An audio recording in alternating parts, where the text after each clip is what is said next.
시편에서 하나님은 우리의 체질을 아신다고 말합니다. 그분은 이미 당신의 약점을 알고 계십니다. 하나님은 당신이 지금 어떤 것이 힘든지를 알고 계십니다. 그분이 그분의 기준을 바꾸지는 않습니다. 그러나 하나님은 당신을 아십니다. 하나님은 당신을 이해하십니다. 하나님은 당신에 대해 실제로 느끼십니다. 히브리서 4장에서 우리에게 있는 대지사장은 우리의 연약함을 동정하지 못하실 리가 아니요 모든 일에 우리와 똑같이 시험을 받으신 이로되 죄는 없으시다고 기록되어 있습니다. 그것이 말하는 것은 메시아가 당신의 연약함을 아신다는 것입니다. 그분은 당신의 죄를 아십니다.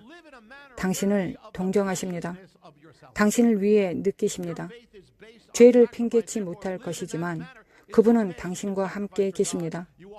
당신이 하나님으로부터 너무 멀리 있다고 느낄 때 그분이 당신과 함께 있다고 말하고 계십니다. 그분은 당신과 함께 그것을 느끼고 계십니다. 그분은 당신이 느끼는 것을 알고 계십니다. 하나님은 이미 알고 계십니다. 당신이 그분께 충격을 주지 않을 것입니다. 그분은 그것을 알고 계시기 때문입니다. 그분은 당신을 이해하십니다. understand, 이해하다라는 단어는 under, 아래, stand, 서 있다와 연결되어 있습니다. 그분은 당신 아래에 서 계십니다.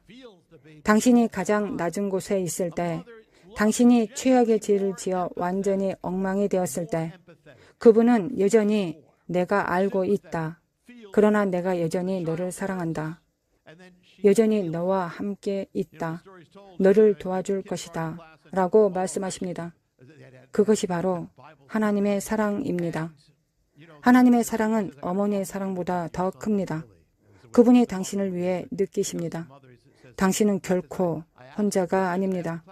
당신이 어떤 것을 느낄 때마다 그분은 그것을 당신과 함께 느끼고 계십니다. 어머니의 사랑은 또 무엇일까요? 태의 본질에 따라 처음부터 어머니의 사랑은 보호하고 양육하는 것입니다. 그것은 또한 하나님의 사랑입니다. 우리는 종종 그렇게 하지 않습니다. 그분은 왕이시지만 우리는 아니라고 생각합니다. 메시아가 뭐라고 말씀하셨습니까? 예루살렘아, 예루살렘아, 암탉이 그 새끼를 날개 아래 모음같이 내가 내 자녀를 모으려 한 일이 몇 번이더냐. 그러나 너희가 원하지 아니하였도다. 하나님이 어머니처럼 나를 그분의 날개 그늘 아래 숨기신다고 말씀하십니다. 그분의 보호는 그런 것입니다. 나는 나의 자녀가 상처받는 것을 원하지 않는다. 나는 내가 이 길로 가는 것을 원하지 않는다.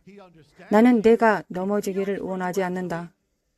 그분은 그렇게 당신을 사랑하십니다. 그분은 항상 당신을 뒤에서 끌어안고 계십니다.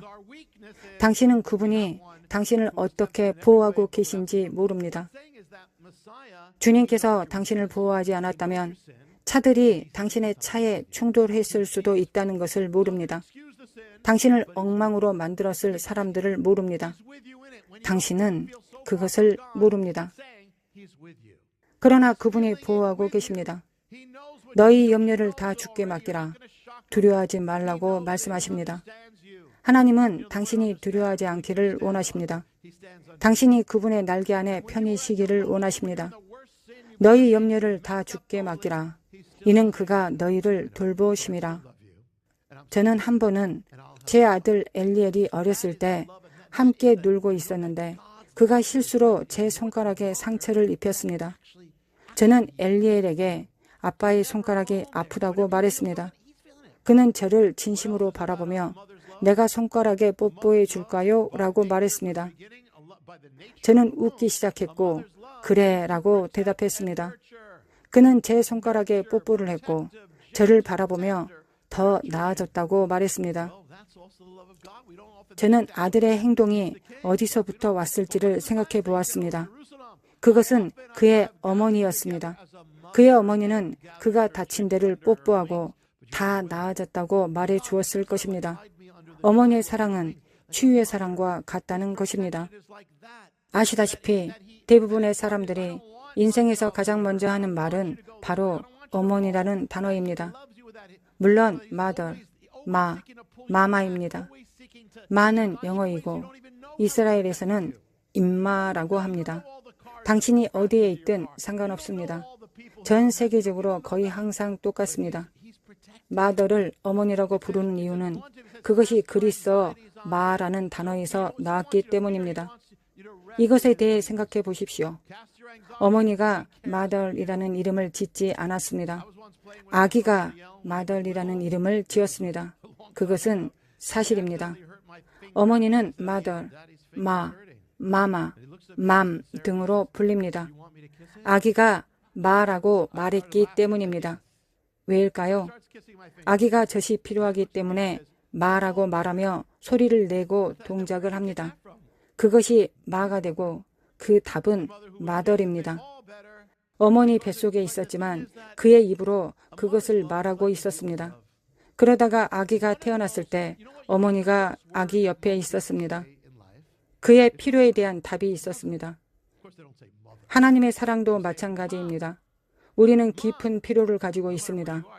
우리의 삶의 가장 깊은 부분을 가지고 있습니다. 우리는 뱃속에 있는 것과 같습니다. 이 세상은 그것에 답할 수 없지만 당신의 마음 깊은 곳에 있는 모든 것에 대한 답이 있습니다. 그것은 하나님이십니다. 그런 의미에서 그분은 마이십니다. 그분은 당신 인생에서 당신 안에 있는 모든 깊은 것에 대한 답이십니다. 당신의 필요를 그분께 연결하는 것이 중요합니다.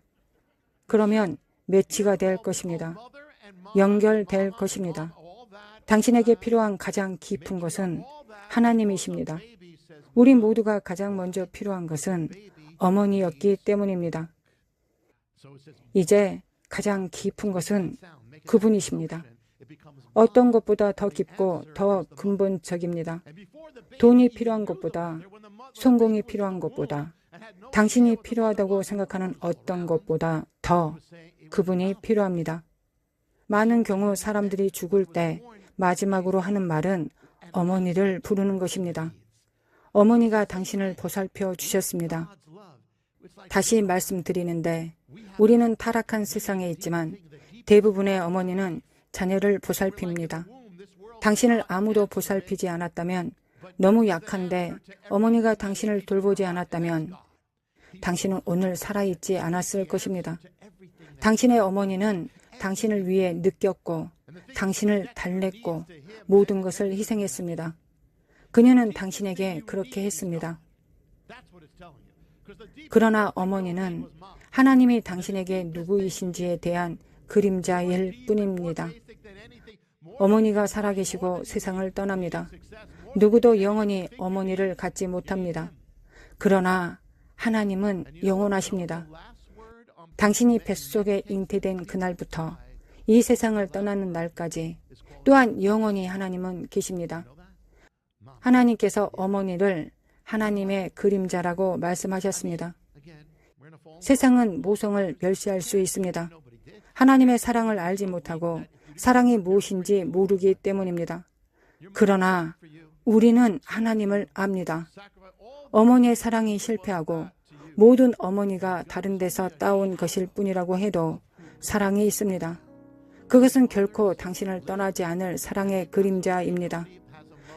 어머니의 사랑이 실패하고 모든 어머니의 사랑이 다른 데서 비교가 될 수 있다고 하더라도 하나님의 사랑이 있습니다. 어머니의 사랑은 결코 당신을 떠나지 않을 사랑의 그림자였습니다. 결코 당신을 떠나지 않습니다. 하나님께서는 모성의 사랑을 통해 하나님의 사랑을 보여줄 것입니다. 하나님께서 말씀하셨습니다. 이사야 46장 3절과 4절입니다. 내게 들을지어다. 배에서 태어남으로부터 내게 안겼고 태에서 남으로부터 내게 업힌 너희여, 너희가 노년에 이르기까지 내가 그리하겠고 백발이 되기까지 내가 너희를 품을 것이라. 내가 지었은즉 내가 업을 것이요 내가 품고 구하여 내리라.